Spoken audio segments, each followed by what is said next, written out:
All right, so a couple things I'm going to show, but basically, well, let me introduce myself. 303-666-9020, partsbreakers.com, or otherwise known as Jeeps Unlimited. That's what we've been known since 1984. And if you followed us or know who we are, that's great. Then you already know the spiel. If you don't, then I'll introduce kind of what we do out here. So we're, in a sense, a typical junkyard with a specialization in Jeeps.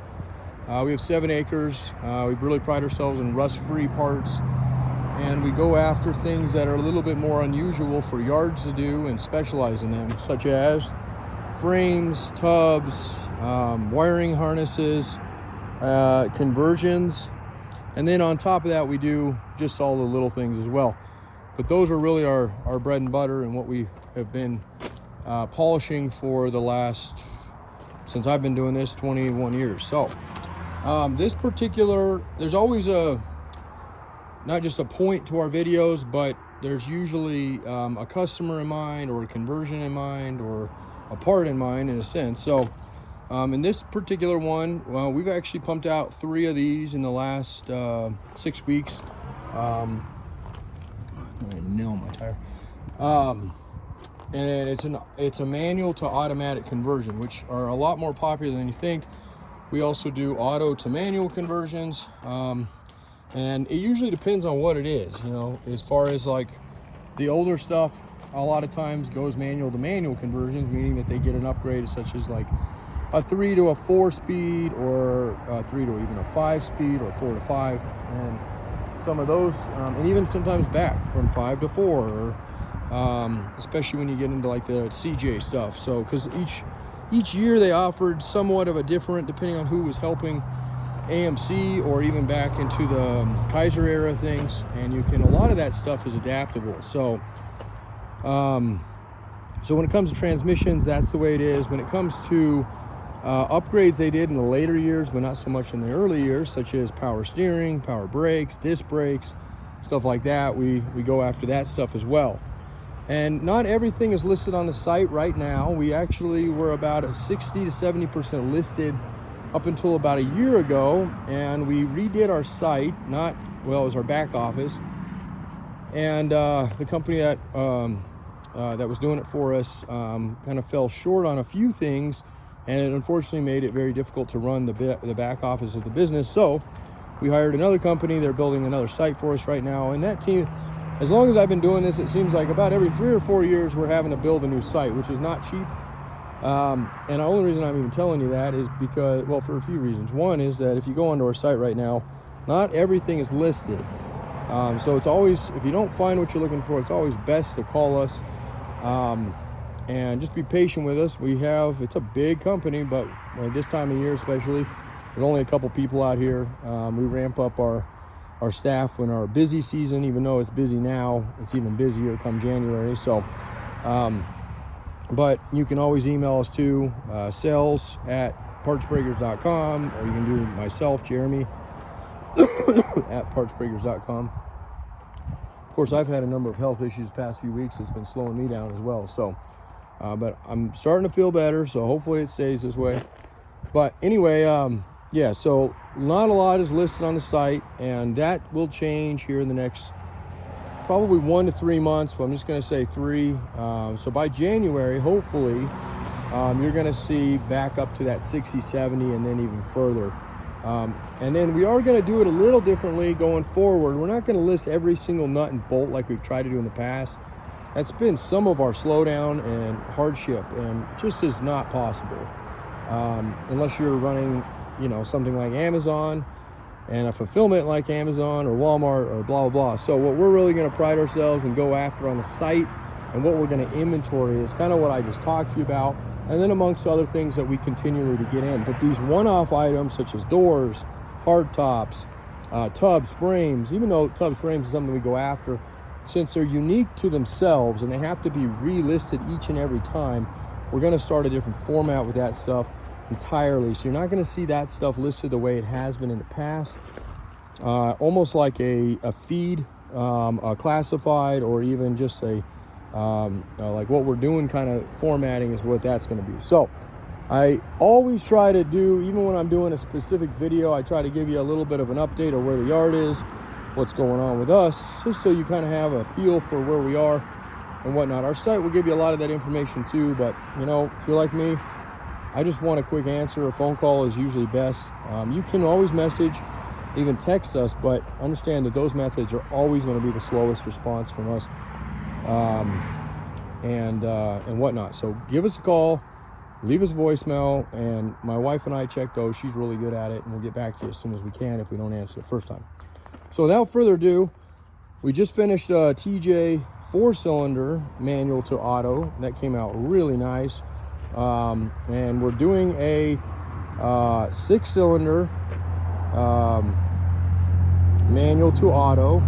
And this one's a little unique because the customer has a Wrangler YJ, but he's got the electronics and the wiring from a TJ, which is not very easy to do. But since they've already set it up that way, we're going to run with it that way. And then worst case scenario, you know, maybe for cleaner look or just functionality, because the YJs are simpler, they can always go back to, they'll have the core parts that they need, and hopefully this thing will just run like a champ and go to town. But it's always a little unique when people get into some of the, you know, I can tell you exactly what you need for a 1994 Wrangler YJ, but if you tell me you got a, you know, an AW4 in there or some other thing they never came with, and I'm not something that we've converted to, it's going to be a learning game. So, and this particular shouldn't be too difficult because I'm fairly familiar with both the YJs and the TJs. And since it's running, and since these transmissions, you got to remember these early trannies that they did from YJs to the half of TJs are otherwise known as Torqueflights, TF6s, TF8s, not TF8s in our case because there's no 8 cylinders in those years, not at least stock. TF4s, that would be for the 4-cylinder.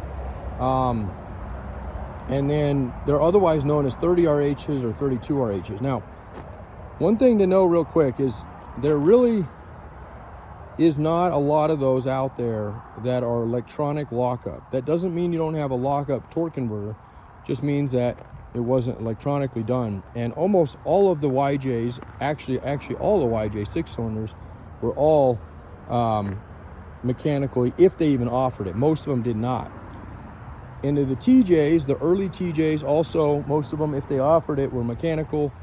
It wasn't until they got into a couple years later that they started going into the electronic lockups, and so on and so on. So don't, just because you don't have a switch doesn't necessarily mean you don't have a lockup torque converter, and doesn't necessarily mean you need one either. So you got to remember these are 3-speed transmissions, and by and large they're essentially a hydromat. Well, it is a hydromat. It is literally kind of like what those old tractors use. So they're simple, they're nice, they're robust, they last forever. There's not a lot of, you know, sophistication behind them, so they're simple, and that's one thing we like. But in that same regard, there's only a 3-speed, and really on a YJ or TJ you don't get into a 4-speed until you get into the 03s, and that's when you're going to start seeing electronics and everything else. So if you're trying to get a 4-speed into your old Jeep, it isn't very easy to do.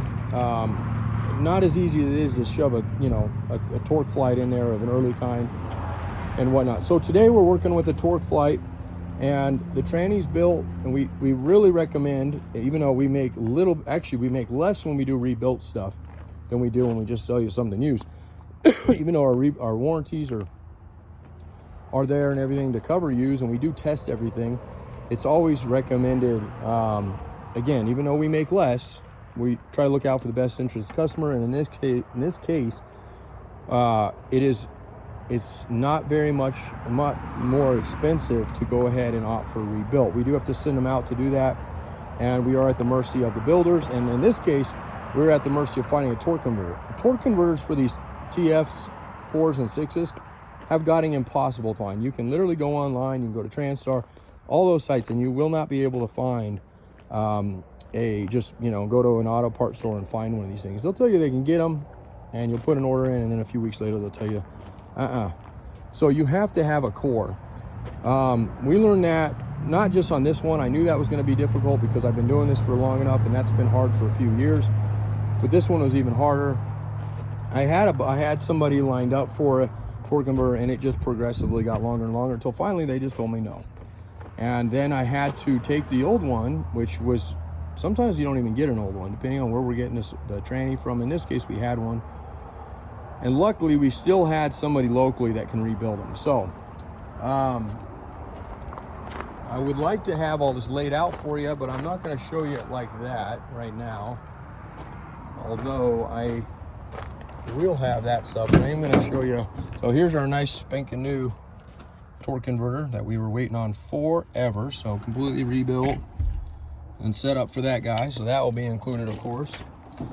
And then since we're doing a YJ and we want it to be clean, we want it to still, even though it's got some wiring from a TJ, we want to have it functional as it's intended, but we also want it to look as it intended as well. And some customers may not care about that. We are a traditional OEM yard. We're kind of the purists in that sense. So you'll never see us buy a ton of aftermarket or Jeeps that are equipped with a ton of aftermarket stuff, and we will buy them, of course, but it's just not what we go after. So this one is going to be a good example of what, regardless of what electronics you have in your Jeep, and then, like I said, in this case a little later, but we're going to make sure that you have all the components you need to make it look as factory, at least from the outside, as possible. Again, somebody's going to open the hood, and immediately, if they know Jeeps, they're going to immediately see in this customer's case that the wiring is not the same, and the ECM and da-da-da. There are some tall tale signs with that, but everything else, the column, and we lucked out on this column because I only had a fix up until this point, and it wasn't even in great shape. This one's in good shape. You can paint these. So the shift indicator dial's up there, which is almost always missing. This one's got tilt. So we lucked out with this one. I'm really happy that we finally found. So at least we have that column. And again, I had a different one lined up, but the tilt column is in autos. In any YJs, they're getting hard to find, but in autos. And that's got a nice tight bearing. So, and I have all this stuff loose so I can show you. And again, I'll put some pictures up when we get this thing palleted up. We used to have a really good drove of that. So first and foremost, again, if yours, in your case, yours is going to look different. In most people's cases, it will not. But this wiring that's set up in here, potentially the fuel rails, a fuse box, the computer, which on this one is mounted over there. If they set yours up like a TJ, you're gonna have a metal box gonna be behind that battery. So there's gonna be a lot of things that look different on yours, and don't pay much attention to any of that. What we're trying to do, and this is gonna be a little harder to see, but I'll make sure. Now, one thing this Jeep's got, that's right there really rare. That's a 1995 only 6-cylinder brake booster. I know we're not talking about that in this video, but I just want to illustrate. Now, this one does have ABS, which again is not very common, but that's the upgraded brake booster. So basically it's a half of a TJ, half of a YJ, and this one's a little bit more unique because it's got the ABS stuff on it. But that bad boy is hard to find, and sometimes we get them non-ABS, sometimes we get them just ABS. But the point of it is that it's just got a little better braking than they did in the later ones, and not very common, very, very sought after, kind of an expensive part. You can't find anybody new that's making them. You'll find a ton of the original ones. The original ones are always easy to tell because the master cylinder is a steel master cylinder, and this one you see is a plastic. All right, so I'm gonna try to do my best here, and again, I'll get you better photos. So that's your column where it comes through, hooks to your intermediate shaft. Your column's gonna look exactly the same, except for that plate that comes off with the linkage is gonna be not there. And you're probably not there anyway, because I think you've got it further tore down. That's gonna go down to an adjustable rod. And essentially that rod there, folks, is the one that puts your Jeep in the positions for each gear. So reverse, neutral, drive, and of course your 1 and 2. All right, so, and then that linkage connects to another arm, and that goes back to the lever on the transmission. So that's a key component, and that's got a pivot spot, and you might see it there. It's a straight angle. I wish I had a free hand. Let me see if I can put this guy on my head without, you know what, let me do that. When you have an example like we always have in these yards, it makes doing these transmission swaps power steering. So freaking easy.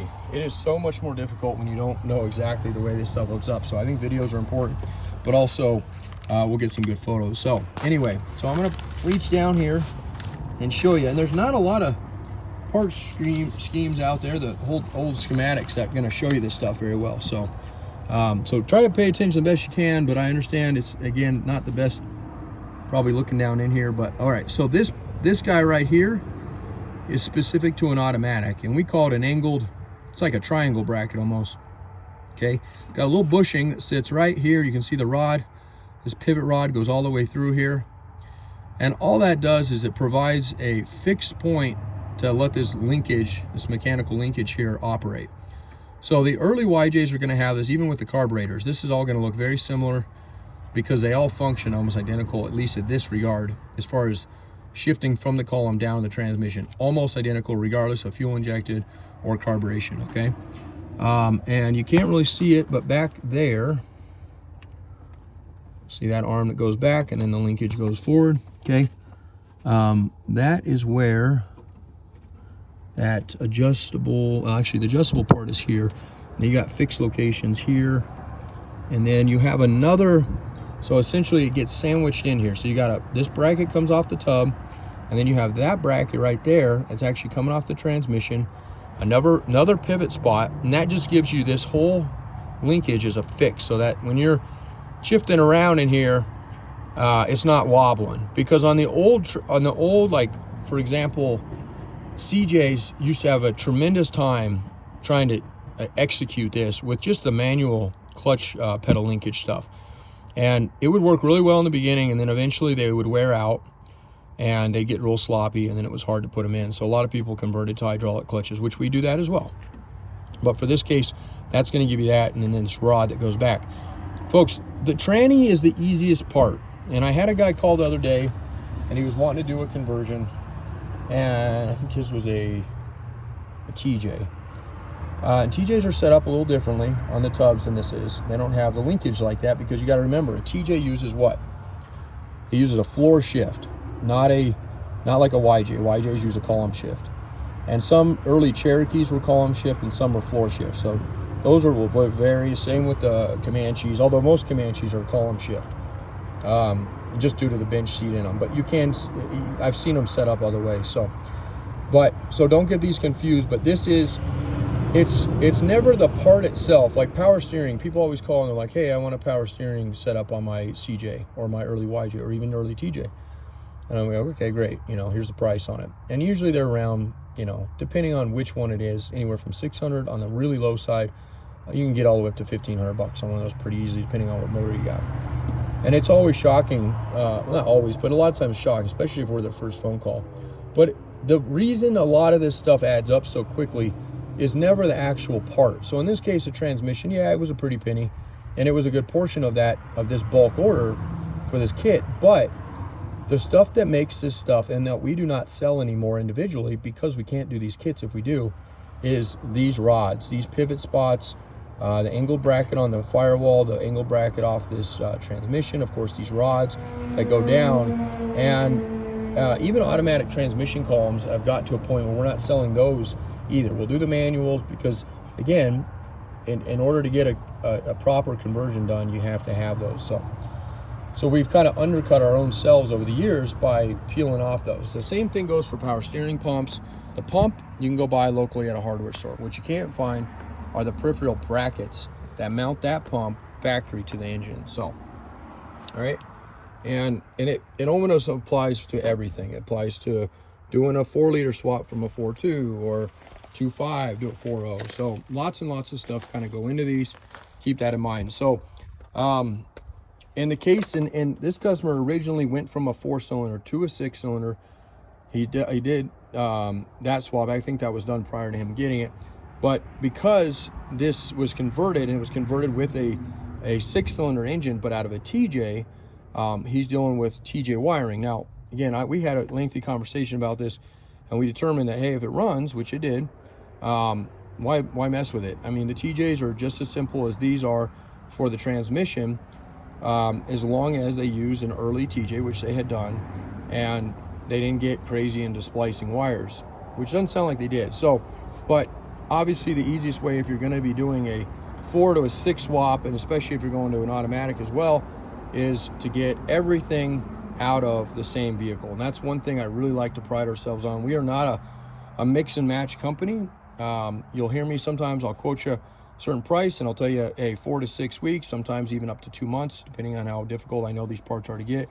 And one of the reasons behind that is because I want to make sure that not only do I get you the correct parts, but I get you the correct parts out of something we actually ran and drove, which, like in this case, and also that all came from the same vehicle. So we don't have to worry about when you get it and you go, hey, this doesn't work with this, or this bracket's not lining up. We can go, well, it's got to line up because it came from the same vehicle. So evaluate what you're working on, and it's going to work. You're good. Versus us going, well, shoot, that came from this, that came from this.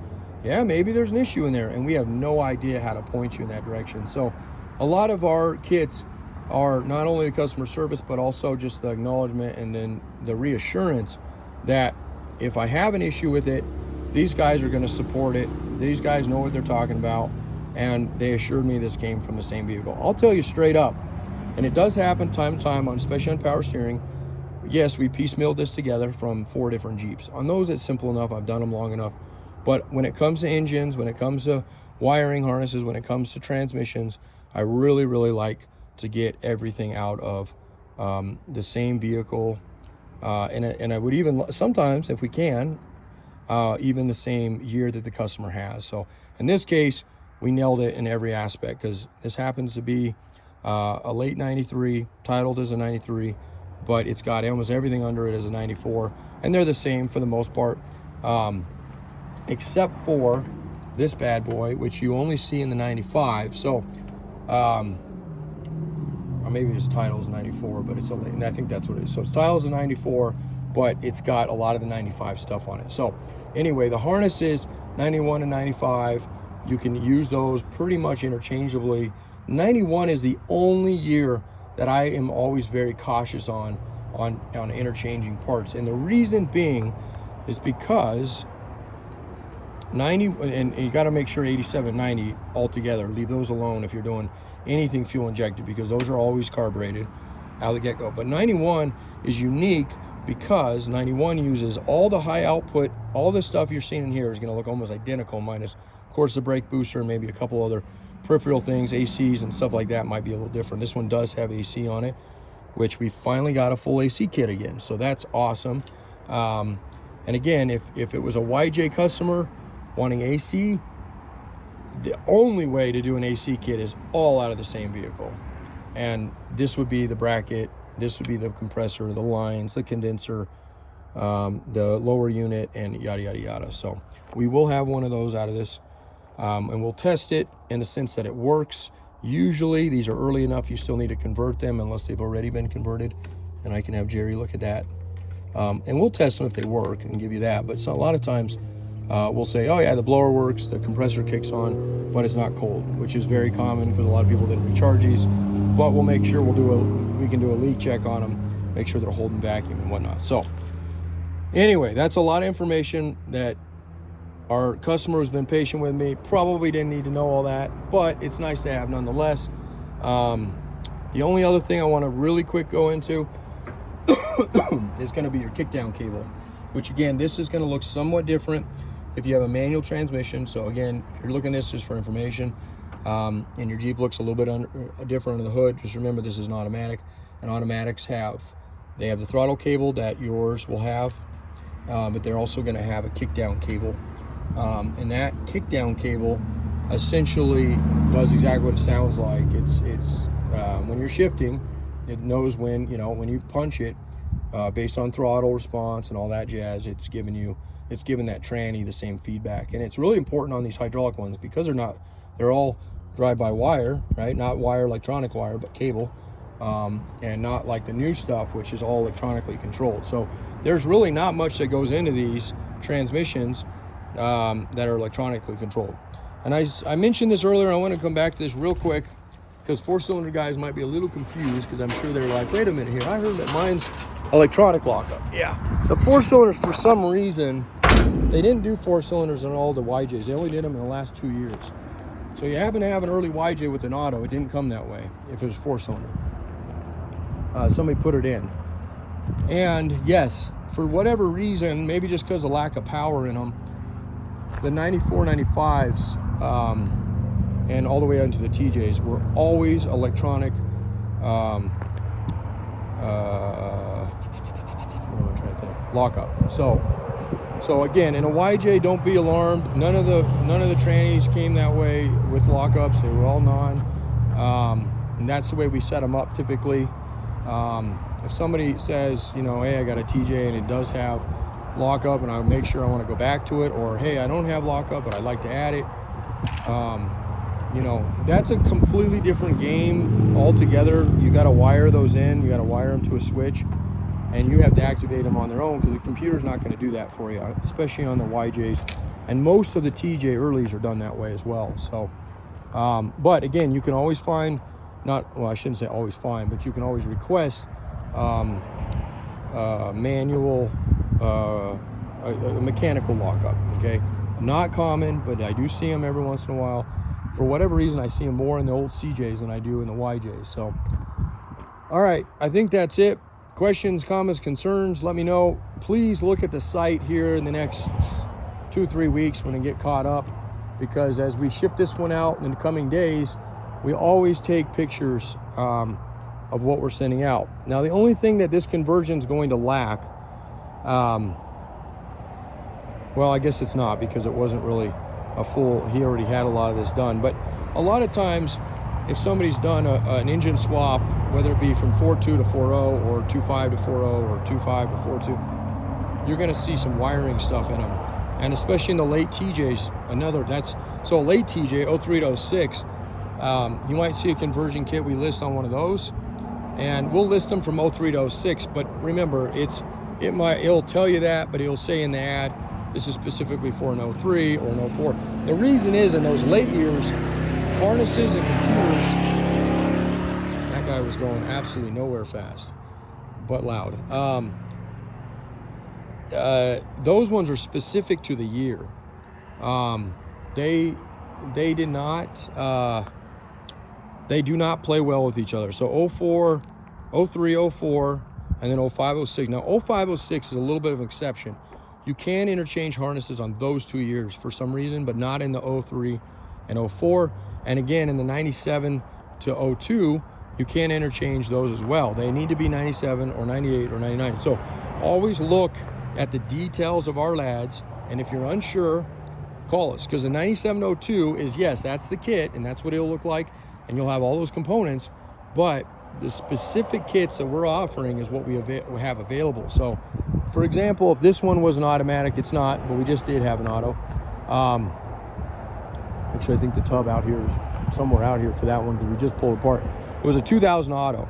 So that one kit we got listed 9702, but in the ad, it specifically said, this is a 2000 automatic, manual to auto conversion, and yada, yada. Now, if you were to happen to buy one of those and you don't tell us, we're going to call you and say, hey, what year do you got? Oh, you got an 01. Well, this was for a 2000. Don't worry.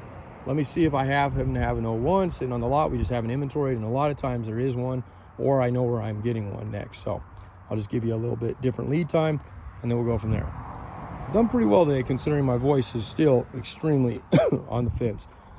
I had an emergency room visit last week and almost one this week. So, but got some new supplements, so hopefully that stuff helps my blood pressure, and we'll get back on track. A little behind right now, but that always happens. So it tends to happen, not as much as it has lately, just with health stuff. But I really appreciate everybody's patience, loyalty, and understanding just overall. And let us know. We'd love to help you on your next project. And if you want to ship us your Jeep, call first. Don't just do it. But we got one from Chicago right now. That's a tub frame swap, which we don't do a lot of. You got to realize that we're way slower than most shops, but we're still a yard first. But we do have a full-time mechanic, and he's a freaking awesome mechanic, especially engines, stuff like that. So, and then we got one from LA that hopefully we've had that one for about a year. And that was a really big job. It was an old CJ, and older they get, the harder they get when you're doing modern stuff on them. So that one was a power, started off as checked engine out, power steering, power brakes. Engine came back not so hot, ended up rebuilding an engine on it. And then in addition to adding all that other stuff, which isn't easy to do already, especially because we were originally going to go with a 4-speed in it,